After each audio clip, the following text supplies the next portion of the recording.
The year is 1897 and the French colony of New Caledonia, located in the South Pacific, is preparing for its annual agricultural fair. For 3 days, the citizens of the island will put aside their differences and celebrate their love of the land that they call home. But for two young lovers, this festival will become the battleground of their forbidden romance. This is Spears of the Heart, an original story from New Caledonia. Many moons ago, long before European settlers claimed the island, the indigenous peoples of New Caledonia lived in harmony with nature. They fished the coral reef, foraged for fruit and vegetables, and raised livestock, sustaining themselves without disturbing the balance of the ecosystem. And then the Europeans came with their insatiable hunger for more land and resources. They waged war against the natives, burning their villages and killing their people.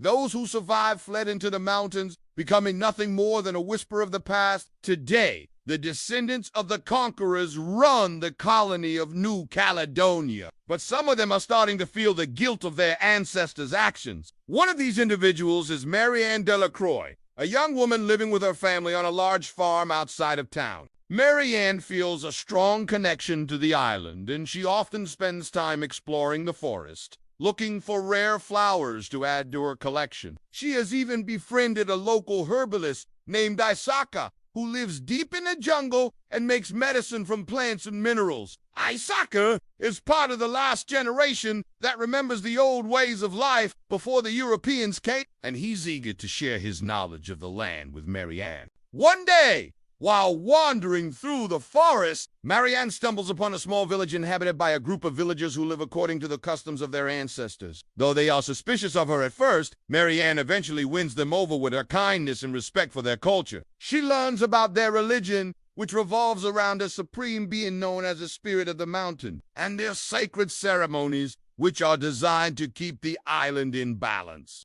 Marianne is fascinated by what she learns, and she becomes a regular visitor to the village. As the years pass, Marianne grows up and falls in love with a young man named Jerome, who is visiting from Paris. He's charming, intelligent, and handsome, and Marianne's parents approve of him. But Marianne can't wink but feel a deep connection to the village and the forest that she can't ignore. She loves Jerome and wants to marry him, but she doesn't want to give up her way of life. Meanwhile, the annual agricultural fair is approaching, and Marianne's parents have arranged for her to meet a wealthy landowner named Charles. Charles is older than Marianne, and not nearly as charming as Jerome, but her parents think he would be a good match for her. Marianne reluctantly agrees to meet him at the fair. On the day of the fair, Marianne puts on her finest dress and meets Charles at the entrance. At first, he seems nice enough, but soon Marianne realizes that he's arrogant and condescending. He makes snide remarks about her simple dress and tells her that she would be better off marrying someone closer to her own social standing. Marianne is disgusted by Charles and his words,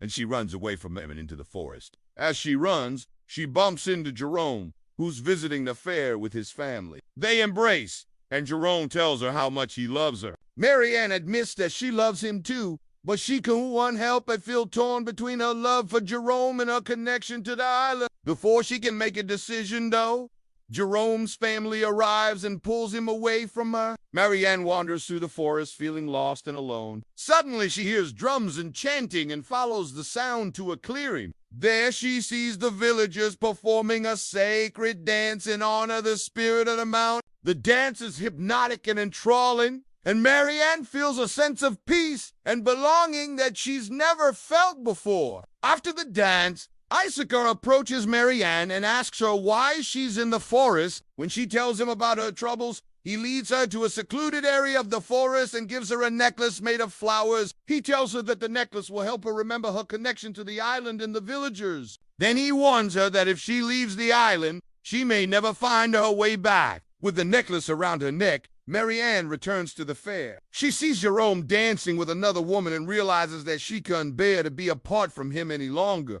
She rushes to him and confesses her love. Jerome is overjoyed and tells her that he loves her too. They kiss, and Marianne knows that she's made the right decision. Just then, Charles approaches them. Furious that Marianne has rejected him, he tells her that she regrets not marrying him, then storms off. Marianne and Jerome dance together, happy to be in love, but their happiness is short-lived. The next day, newspapers arrive from Paris, bringing news that Charles has taken his own life. Marianne is horrified and ashamed, feeling that she somehow caused his death. Jerome comforts her, telling her that she couldn't have known Charles was unstable and that she shouldn't blame herself. But Marianne is inconsolable and runs away from Jerome, returning to the forest. In the safety of the trees, Marianne finally lets go of her grief and throws the necklace into the river. As she does, she hears a voice that seems to come from the trees themselves. It tells her that the islanders have always known about her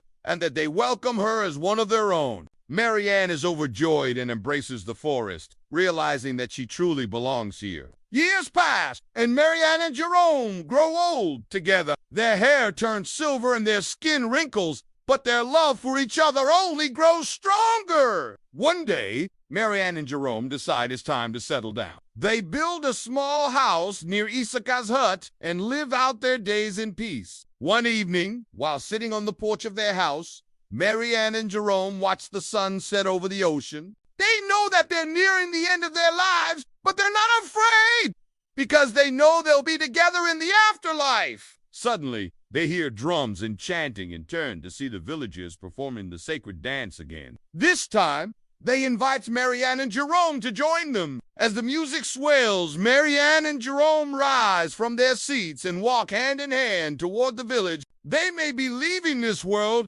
but they know that their love and their connection to the island will live on forever. And so Spears of the Heart tells the story of two star-crossed lovers whose love for each other is put to the test when they must choose between their devotion to one another and their obligations to their families and their cultures, set against the backdrop of the beautiful New Caledonian countryside. This tale is a celebration of the power of love and the importance of staying true to yourself. If you enjoyed this video, please don't forget to like it and subscribe to our channel so you never miss an upload. And if you want to learn more about New Caledonia, check out the additional resources we have linked below. Thanks for watching. See you next time.